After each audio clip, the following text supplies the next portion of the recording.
Peace. It's your boy, Change Agent Cooper, practitioner in residence for the North Carolina State's Institute for Emergent Issues. And it's about, it's about 10:43 while I'm recording this. And just wanted to get this content out there because I'm trying to put it out there to the world.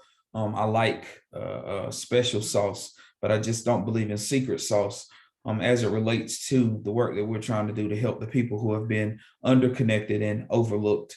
Once again, my name is Change Agent Cooper, and I am the practitioner in residence for NC State's Institute for Emergent Issues. And in that role, I'm blessed to be able to be a voice for lived experience, bringing innovation, right? As we look at cross-sector collaborations to better serve and to better include the people who have not been included over the years. And my focus right now is on workforce development. This video in particular is a challenge, a reminder, me really iterating the things you may have heard me speaking at workforce boards meetings or at board meetings, whatever board meetings I'll go to, wherever I'm speaking at, whenever we're talking about disconnected youth, wherever we're talking about justice involved, formerly incarcerated, returning citizens, I'm going to continue to say the same thing as it relates to talent development. So, first and foremost, let me just welcome you to join us on the Talent First Economics. We're looking for people to join us who are passionate, who want to participate. If you're interested in learning more about that, my email is pcooper2@ncsu.edu. That's pcooper2 at ncsu.edu. And if you're looking to learn more about Talent First Economics, and getting involved with that, holler at me and I'll get you connected. But as we're talking about talent development and me understanding this thing from a community leader lens, a boots on the ground lens, a person who has been impacted, directly impacted, a person who has returned to society, a person who has lived in poverty. So with the lens that I bring, I want you to understand it's coming from the lived experience side. And so when we're talking about the developing talent, we're talking about job retention, when we're talking about diversity recruiting, when we're talking about diversity, equity, and inclusion, we have to understand that we have to get under and undergird the work of the people who are on the ground doing the work of those community-based organizations, as it relates to the recruiting side, as it relates to the mentoring side.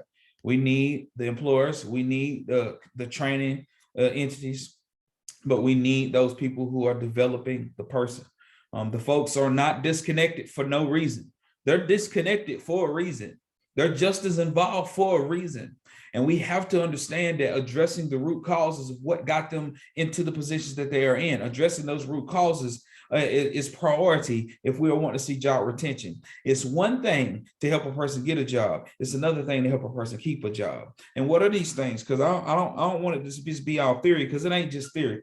It ain't just theory. It's in action. You feel me? It's practice. Yeah, like Allen Iverson say, talking about practice. When you start looking at addressing the root causes of what got people disconnected in the first place, you want to look at, like, what does social supports look like for them? Do they have any social supports, positive social supports in their life? Do they have mental health challenges that need to be addressed? Do they need to be seeing a provider? You know what I'm saying? A lot of people see a therapist. Like, we got to make sure that they have access to the resources that they need to retain the job.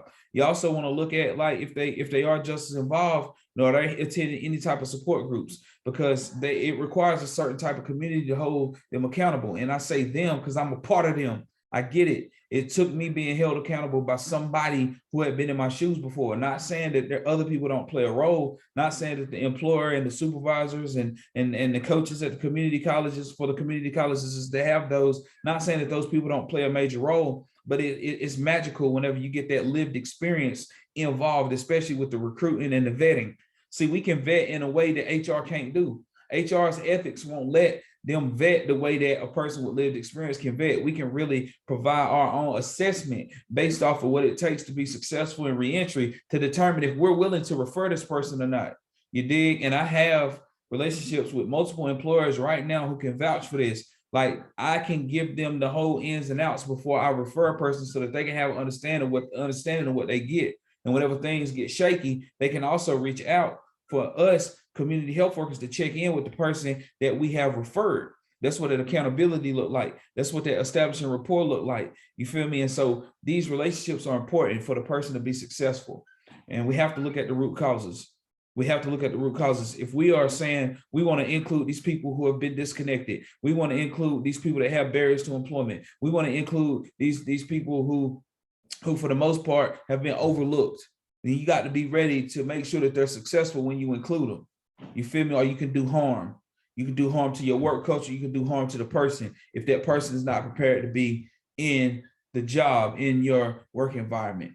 And so when I say this, I mean this, y'all, and you're going to hear me say it over and over and over again. When we say cross-sector collaborations mean economic development collaborating with workforce development. The workforce development collaborating with the community-based organizations. It has to look that way. It has to, because we are not just sending people to jobs. We're trying to change a person's life, and we're trying to change the narrative. That's what equitable hiring looks like.